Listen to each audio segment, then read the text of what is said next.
Welcome to the Jimbo and Jeff podcast. Never have you known such cringing terror. The Jimbo and Jeff podcast. Now, here's Jimbo and Jeff. Hello. Jimbo and Jeff. Hang on. I got to put my mask back on now that Jeff is joining us. Hang on. Well, should I put up? Let me get my towel. Hello, Shakespeare 4. This is Beckett 2. Over. Roger 29er, make a left turn, maintain 10,000. Where are your clothes? What? Yes. I told you didn't have any clothes on. This is going to be the best one yet. Ah! Hey, I got a partial swim in. I hope you're happy. We're just glad that you have trunks on, David. Well, me too. Me too. Well, Robin's in the house, and she's like, "Oh, just cut it out, David." So, can you see Jeff? Yeah, no, I'm looking at you now. There he is. He's up here on the top. Yeah. There's me on the left and you in the middle and Jeff on the right. Jeff, say something. Hello, Super Dave.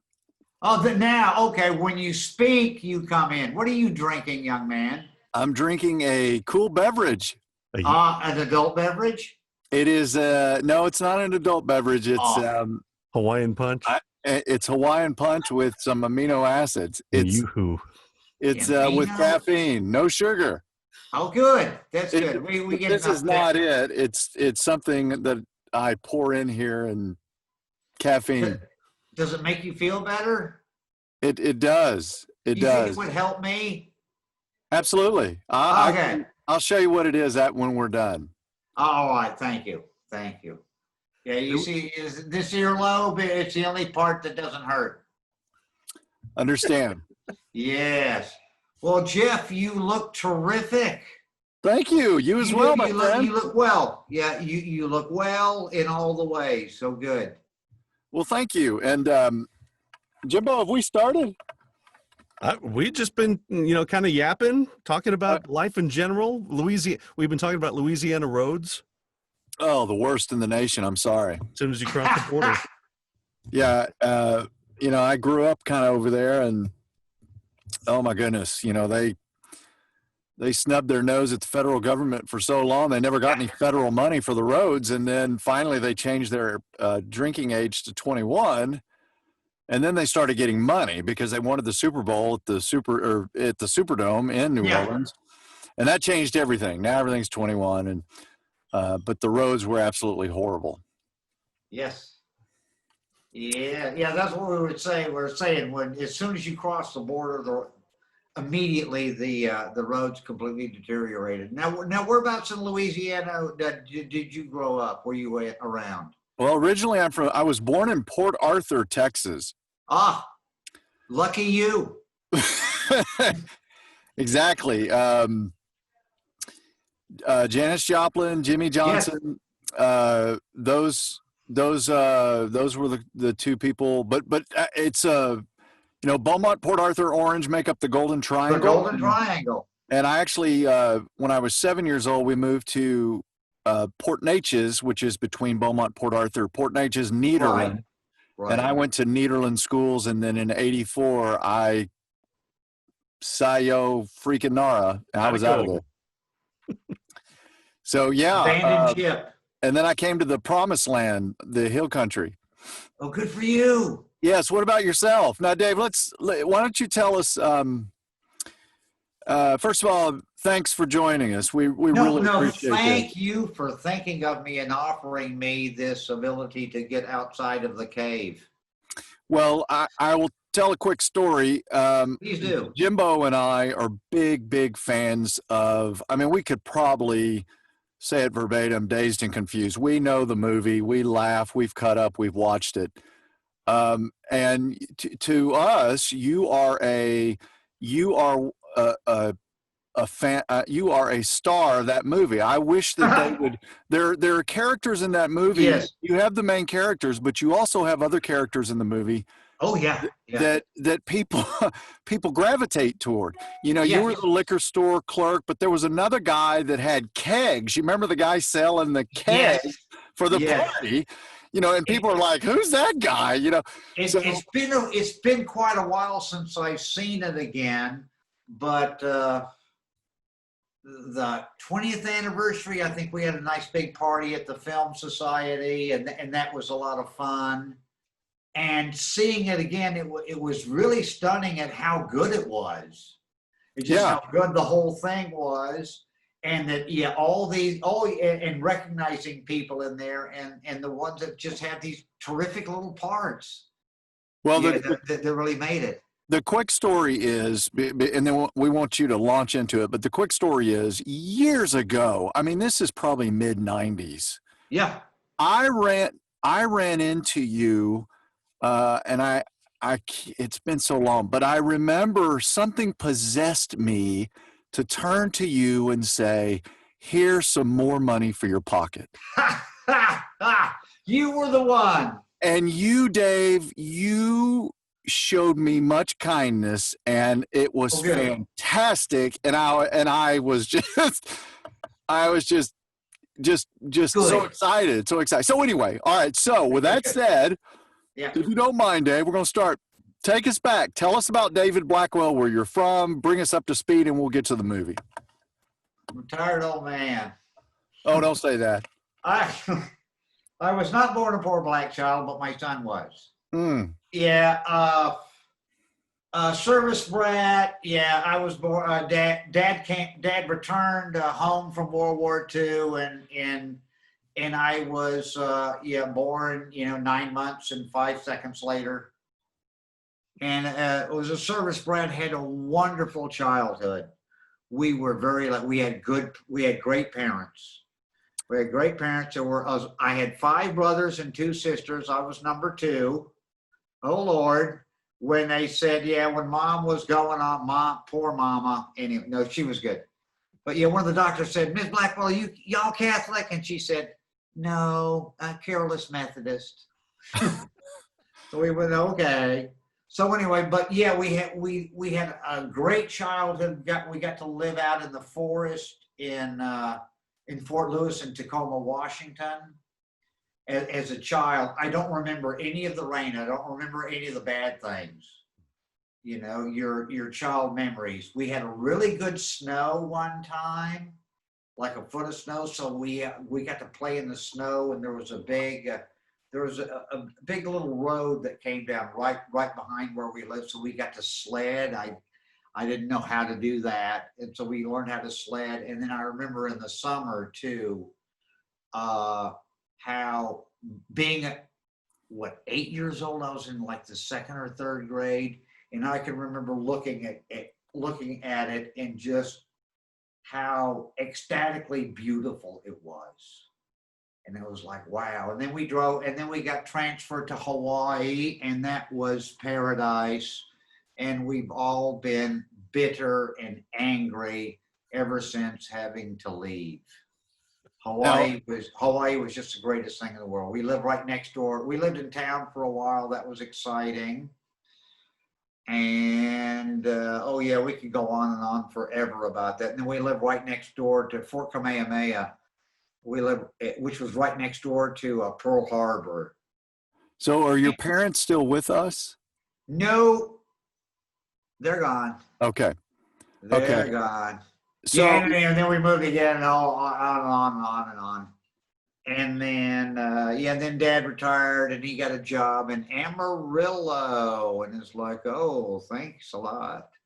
But we were fine. And then I could remember, and then I graduated from high school, but my heart wasn't in it, into staying. And so can I go now? Can I go now? Can I go now? Can I go now? And he said, okay. So how many different schools did you have? I grew up a military brat, so I I don't remember. Yeah. It was like 8 or 9. Yeah.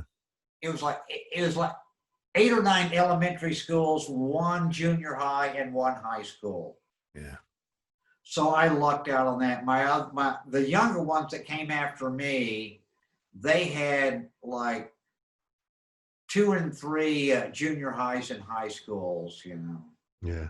So, but it was great for me. I had a good time. So you got from Amarillo down here to Austin. When was that? Well, I graduated from high school, and my heart wasn't in it, and I wanted to leave. I didn't want to be there. I went to the junior college for a year, but I was so depressed. I just wanted to go. And then so I went, okay, because there's a world out there. Right. You have choices. And it's like, okay. So I went, well, I'll join the Merchant Marine. So I went down to Houston. So I went down, God knows where that came from, just because you always read, we always read it and everything. And so I went down to Houston, which was quite the adventure in 1966. Yeah. That would have been 66, a year after I graduated. Went down and I just got a little hotel room in downtown Houston, like $4 a night or something, just a hotel room. And I started, how do you do this? And you had to, blah, blah, blah, blah, blah, blah, to apply for your paperwork. And I finally got my necessaries in and put in for my seaman's papers, which is like getting a passport. I put in for them and they said, okay, well, it'll be a couple of months until it all clears and you get your seaman's papers. So I'm going, oh, shit. So I went, all right. And a couple of my two pals, they came through and picked me up and we tooled around and had some fun. And then went back to Amarillo and as I recall, I had two little postcards from the Selective Service Bureau. And so I went down to the Selective Service office. It was just a little bitty office, and these two moms, these two moms are sitting in there. They were it. And I said, I have these postcards. What do they mean? And they look at them. And they go, it means you're not getting drafted this month. You're getting drafted the next month. Oh, wow. So I said, thank you. So there I am. I'm thinking, okay, my seaman's paper is coming. Draft notice coming. How lucky do you feel there, Davy boy? And we already knew that it's 5 years mandatory federal penitentiary for running away, for evading the draft. So I was like, blah, blah, blah, blah. And then my other big high school pal, he was tired and didn't have any money either, so he convinced me to join the Army. So we joined the Army, and then we had all of that interesting stuff. Yeah. Yeah, and then I got out, and my older brother, God bless him, he always tried to kill me. He had mom all to himself, and then Dad comes home from Europe, and he's like, oh my God, and Mom and Dad were in the house going, oh my God, you're still alive, it's so good to see you. He got a hammer and went outside and knocked out all the lights in Dad's staff car. Yes. And then he was always trying to kill me and everything. We joke about it now, He was always going, oh my God. So now I forgot what I was talking about. Well, And my older brother was in Amarillo. He'd been in the Army, he'd gotten out before me. He was there working at a radio station. He was really talented, doing a copy and stuff for the radio station. And so I stayed with him. For a year, and I went back to the junior college, and I was a student. Yeah, I liked it. That first year, you remember, Jeff, to get to calm down, quit falling down on the floor, and quit screaming in the middle of the night and all that stuff. And it was good.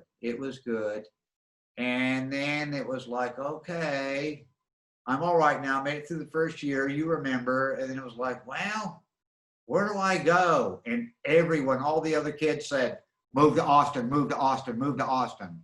So I went, okay. So I moved to Austin. And within like 4 days, it was like, this is it. This is the place. I moved here in 70, and it just suited me. It was really swell. It was real swell. So it's been a good home to me. And you've been here ever since?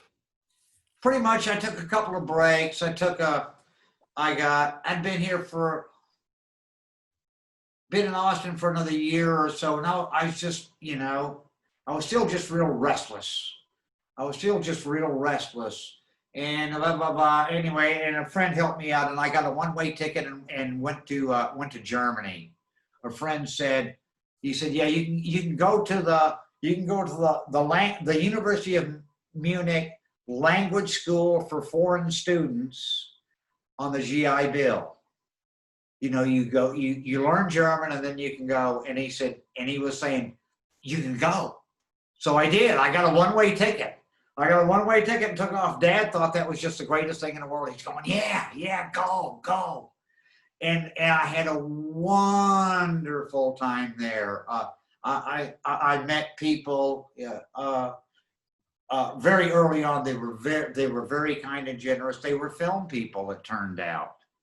They were 4 or 5 years older than me, very sophisticated. They had graduated from the film academy, and we just had a great time together. We had a great time. They were very kind. And then I ended up, anyway, another long story, smuggling cars from Munich into Beirut, you know, it was just something to do. And then it's like, okay. Something to do. And then it was like, okay, it's time to go back. It's time to, enough. It's time to come home. So then I came home and then I was here. So the guys that you met that were in film over in Germany, well, in hindsight, it never occurred to me. Wow. It never, because I always loved movies. I always loved, watching all of that. And it just never occurred to me. And then finally, the first time I got drafted into a Hollywood movie and being there on the set, for Cat People in New Orleans. I took a break and lived in New Orleans for a couple of years. And they were so nice. And I remember the first time just walking in onto the location, and it was, it was like when I first came to Austin, I'd never had a feeling like that of like home, of belonging, or however you call that. And it was like that too on the set, on the location. Everyone was real nice, and it was like, I like this. And then slowly, people started asking me to do little things, and I was game, and it was fun. And then I did. And people encouraged me. They said, David, you should do this. So I went, okay. And I started taking some classes. Good old Joe Stevens, God bless his wretched heart. And he started me out. Okay. And I took right to it, and and I just really liked it. Again, in hindsight, it's like, well, why didn't I think of this before? Fucking idiot. And I did, and I've been very, very lucky. I had a good run. All right, so David, Yes, sir. if it's okay with you, let's fast forward.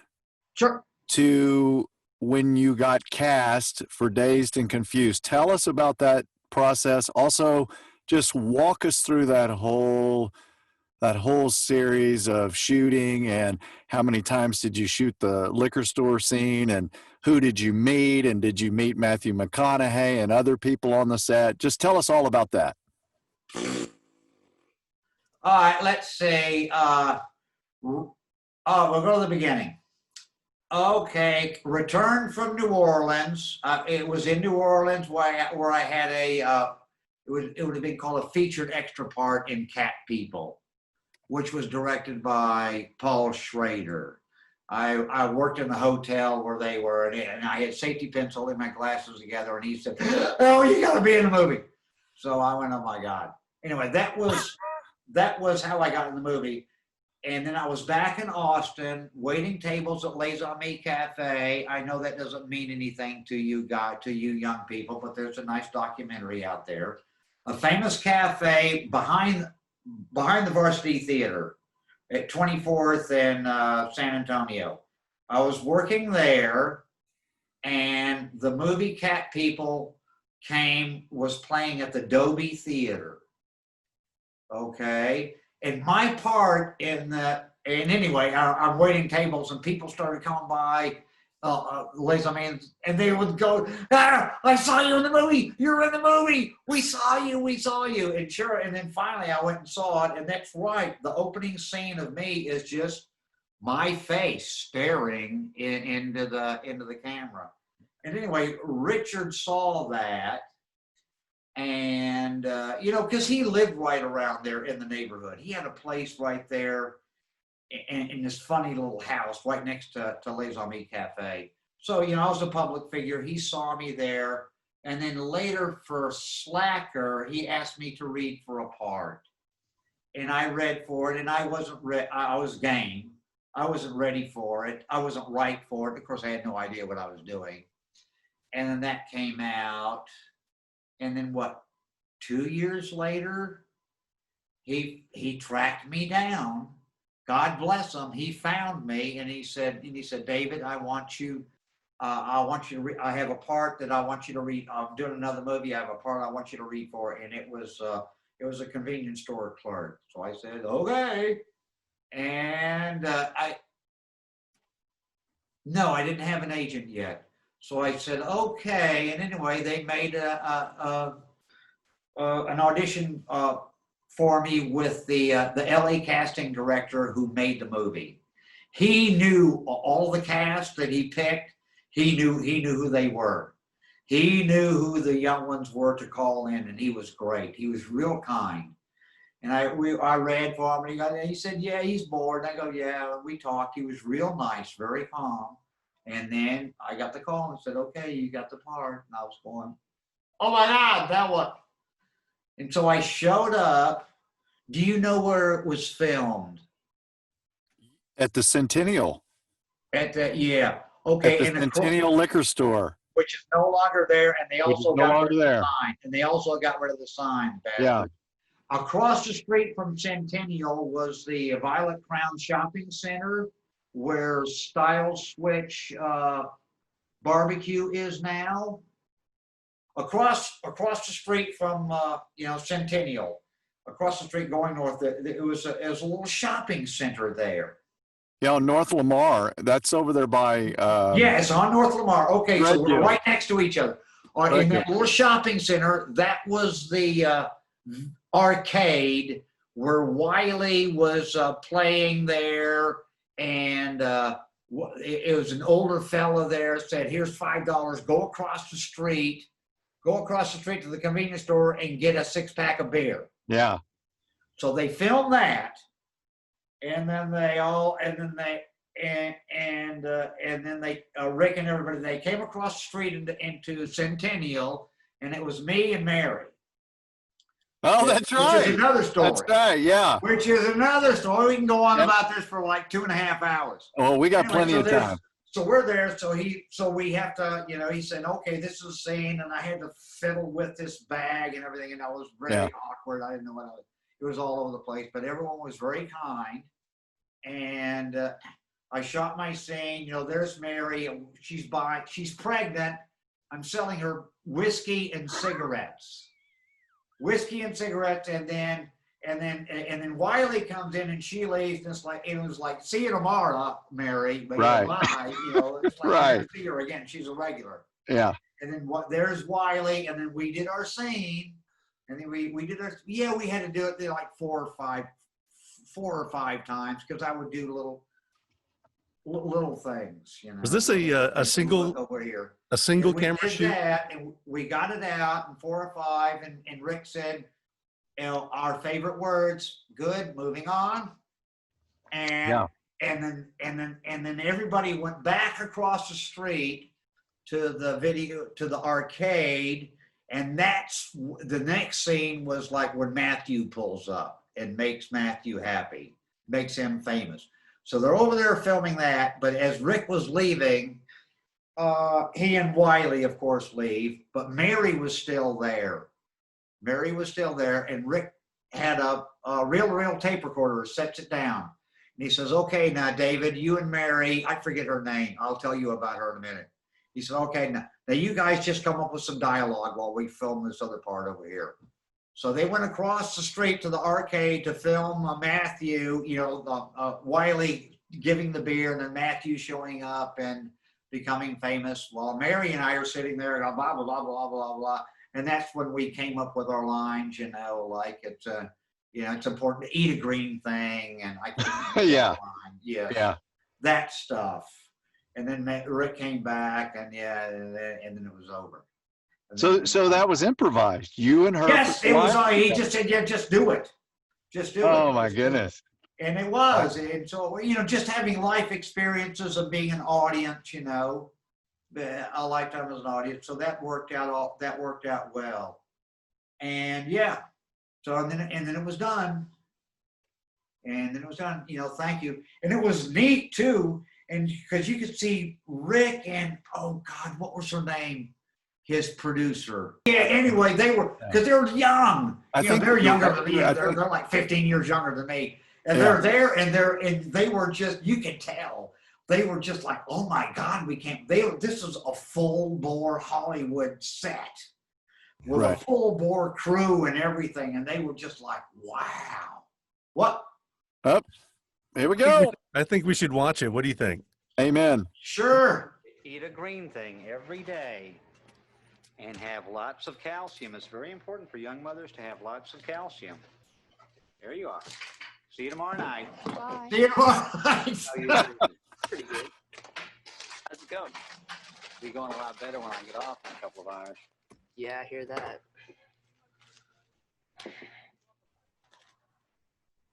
You're 18, right? Oh, yeah. Just graduated. Graduated. Congratulations.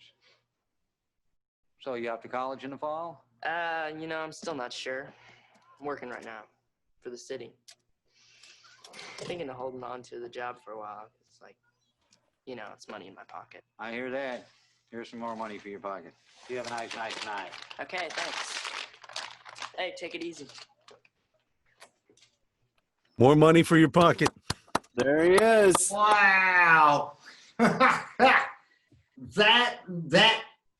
is really sad. That is really surprising how well I did. It was beautifully shot. It was just an awesome. That's what I mean. Yeah, they had you could tell Rick and Ann were just like, they were kids in Disneyland. It's like they had a full bore set, a full bore crew, and they all knew what to do. And all he had to do was just do this, do that, and they would do it. It was funny. So it looks like, Dave, that it was shot from the side at first as Wiley walks toward the camera. And then it looks like a camera is behind you, shot two ways. That's what it looks like. Yeah, of course. I just don't remember. I just don't remember that because it was so long ago and I was so nervous and everything on just wanting to do well. You were so nervous. It looks like you were extremely. Well, I mean, you want to be pleasing, and I wasn't an experienced actor, but I knew the part. I was very comfortable with with my speech pattern or my relaxed, my board. That I was easy with that. I had settled on that. That was easy. Yeah, I had actually watched the movie several times, and I never caught your line till thought I'd seen it all. But then you said, "See you tomorrow." Yeah. And in my mind, I always remembered that it was like, yeah, see you tomorrow. That she's coming back. Right. She's going to come back tomorrow and buy the fifth of Jack Daniels with her cigarette. Or at least some cigarettes anyway. Yeah, it's in there. You have to listen to it. So who was the lady? Who was?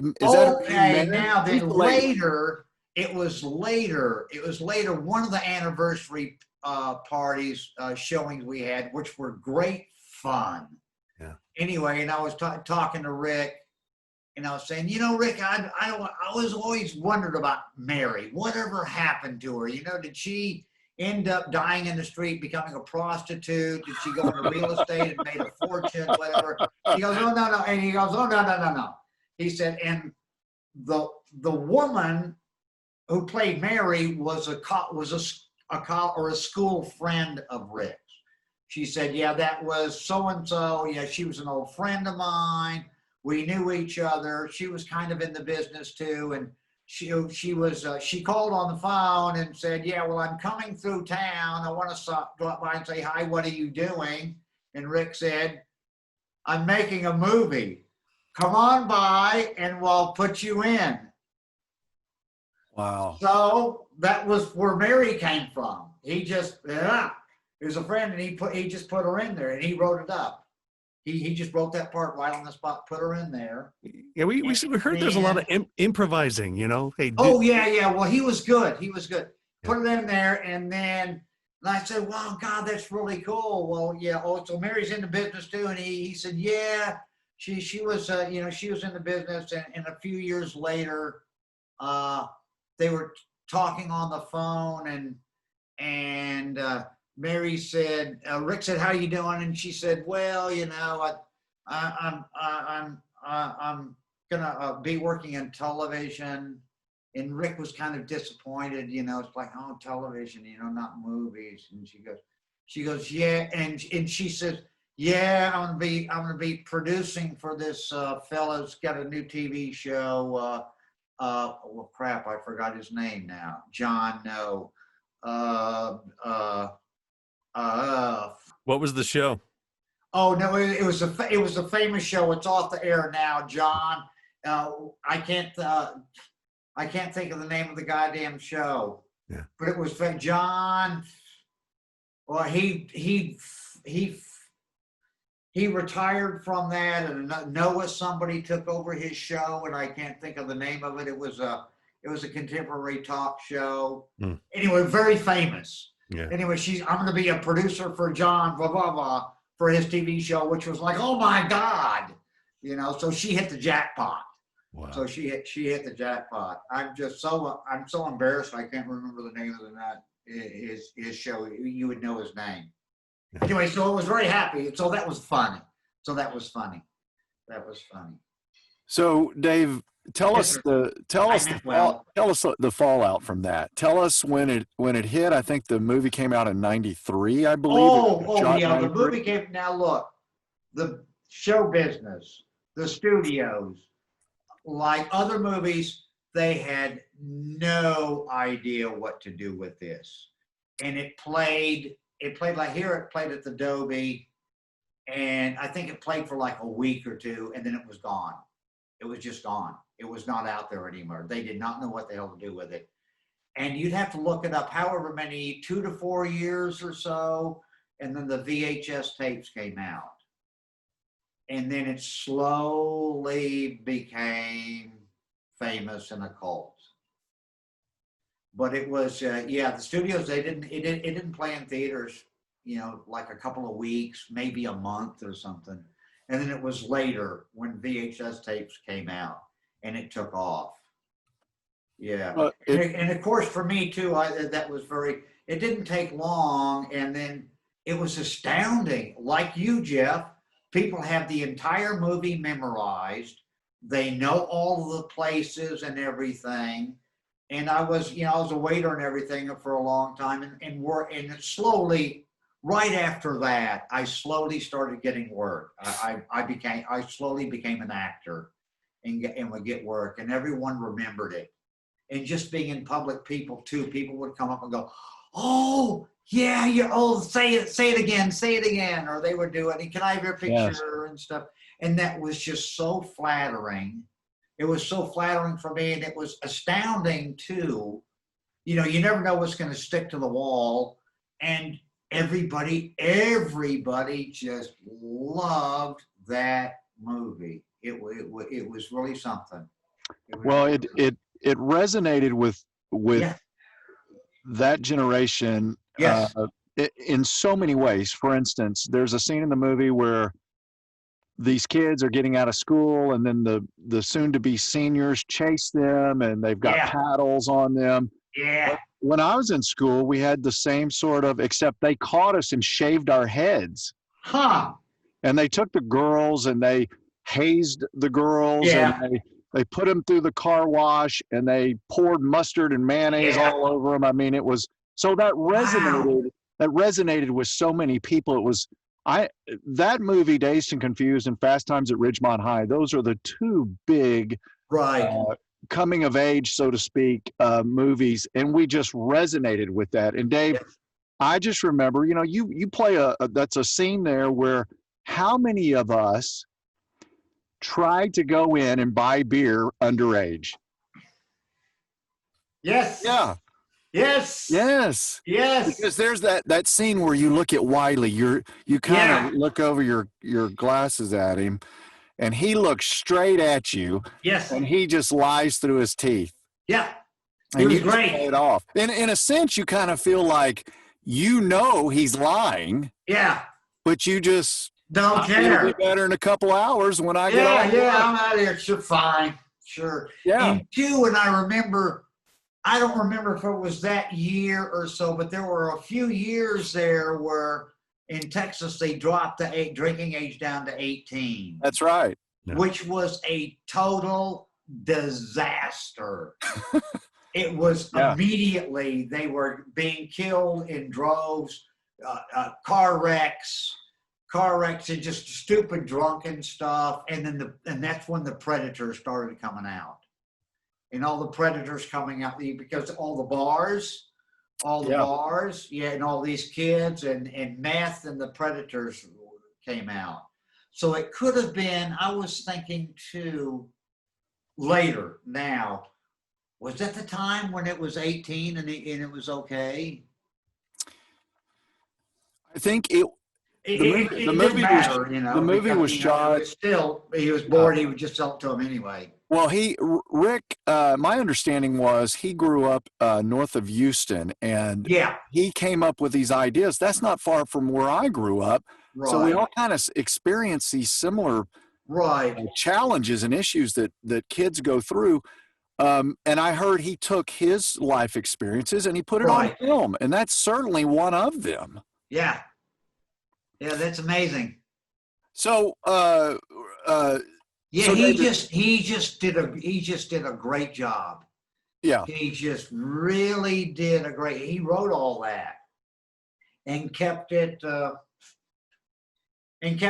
and kept it going and kept it I want to say ad-libby, spontaneous, because I can remember them talking to later about, you had all these, they were kids, the actors, they were all kids. And so when they're not filming, they're kids. They're young people with all this energy in Austin, Texas, and having fun in the hotels and going out to bars and listening to music and talking about them too, just being young.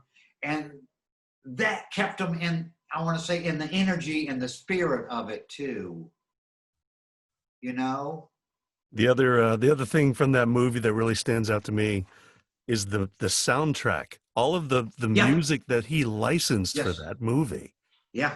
Amazing. And I think that could have been like the biggest expense for the budget. Had to be. It seemed like it was. Yeah, he was still disappointed that he couldn't get the one big one. But the Led Zeppelin. Yeah. Ironically, he did it. He and Ann, they did it. They wrote all that. They put it together. They worked with all these kids, and they were just Ben Affleck and Parker Posey, Be Still My Heart, and all of them. They were just terrific. They were just really terrific. They had the stuff. Wow. Yeah, and it was sometimes the magic works, and this was one, like you say. It was magic, and it worked, and it resonated with this whole generation of like 5 or 8 years generation, of kids, boys and girls that went through all that. Do you keep in touch with anybody else from the cast? No. Yeah.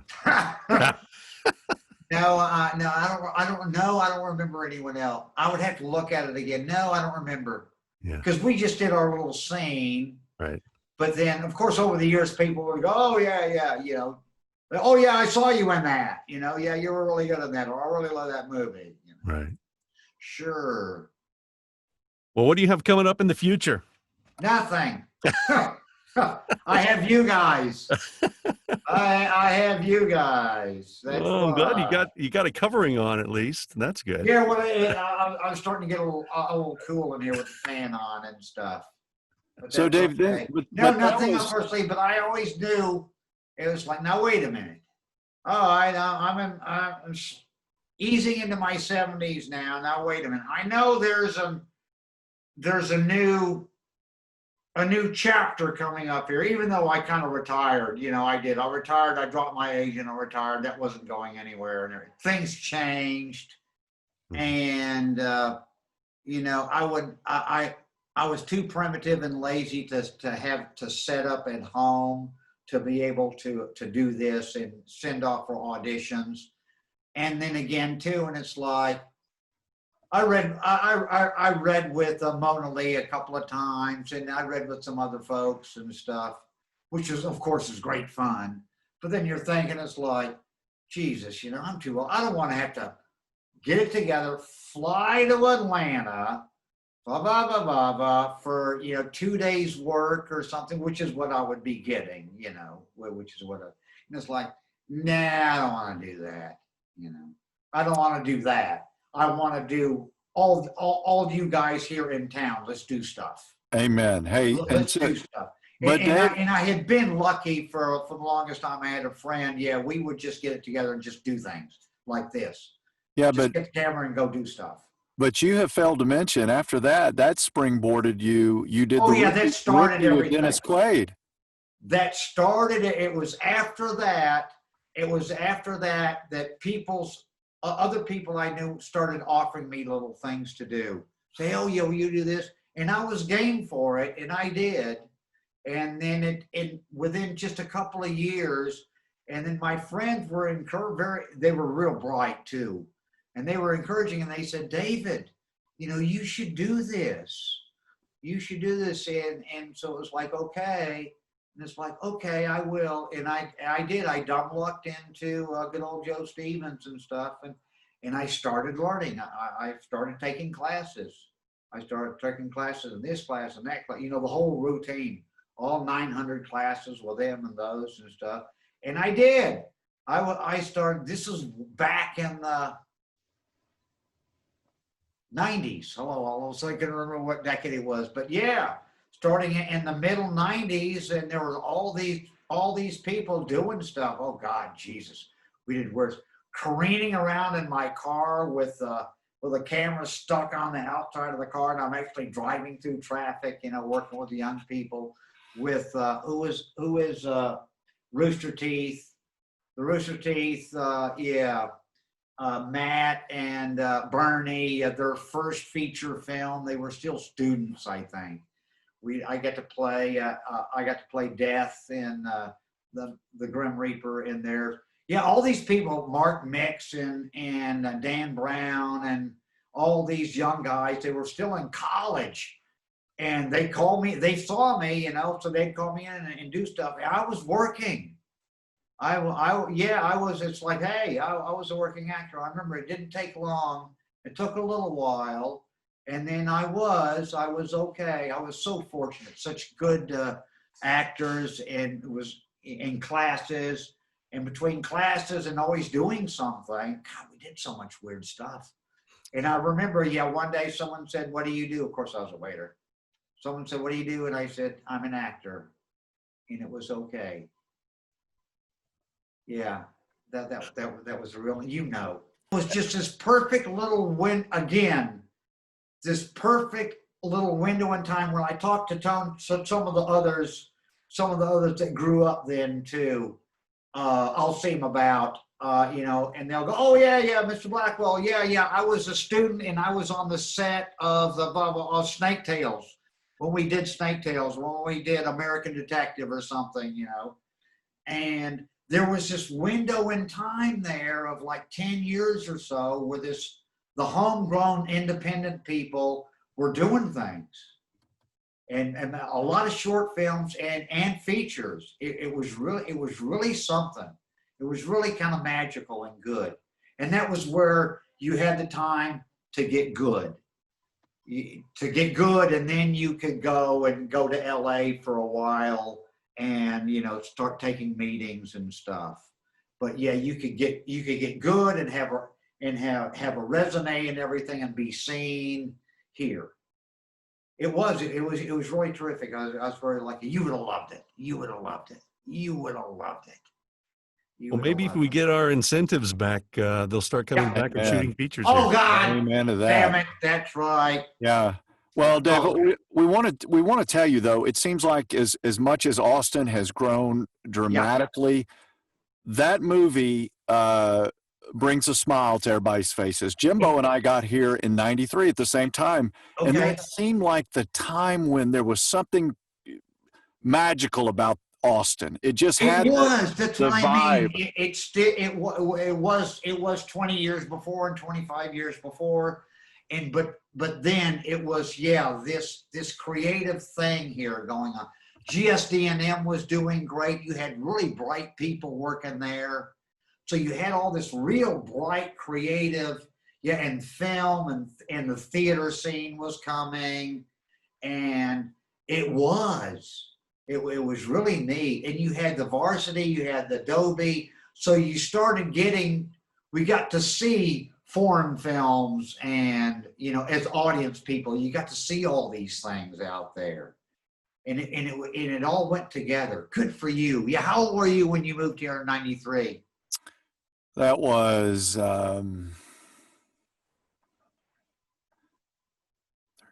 Do the math. 27. Oh my gosh.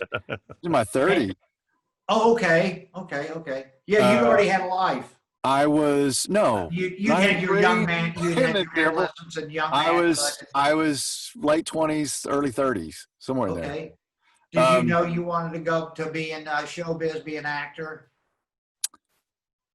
How did you discover it? Well, I had when I was a little kid, I was in plays and things, and I always enjoyed that. And oh, good. And then of course, being in Austin when I got here, just loved it, and started to train and met Jimbo and okay. And then just, I've done I remember one time I went on an audition for a Bluebell ice cream commercial, and I ran into you. I don't know if you remember that. You were there. Did you get that gig? No. I got very few advertisements because the directors would like me to be in the ad, but the clients were like, no. I was too character. But the few I did, they were quite memorable. Yeah, but Jimbo and I. I went on all the auditions. Get all what was her name? Who did all the advertising? Old Doll. Old Doll. She was a casting director for all of the for a bunch of the commercials. I don't remember, but anyway, yeah, we've taken some classes and. Just enjoy it. We enjoy it, but we really enjoy doing this. And we're, the hope is that it seems like through the years, Austin, that vibe has slowly and we'd like to bring it back. Jimbo said earlier about incentives. That's a win-win for the right and left, and we would love to have that back. Yes, because I remember too over the years, like Shooting the Rookie and stuff where you had Hollywood, LA can't come here, and they always liked being here, the whole area. The whole Temple Grandin was shot not far from here, but the whole 15 county area around here, you can make it look like anything. The crews, it was always a delight for a big union film, as we said. Oh boy, I got union work for a Hollywood film, because you'd see the local crew people, and the LA they love the crews here. Everybody was so good. They really liked shooting here and working here. They really liked it.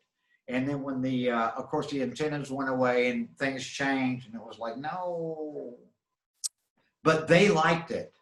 They like shooting here because you can make things look like anything, and the crews were the best in the world, and it was very friendly here. It was very, just in general, very film friendly town. Yeah. What would you say to a budding actor? Even here, things are different now. I would have to refer them to you, because now so much is like this. Yeah, technology is one thing, but you still have to act. You still have to have. Oh yeah, well, still take classes, work. Take class. You're either working or you're taking a class. Take all the classes you can. Work. Audition for everything. Get out there. Theater.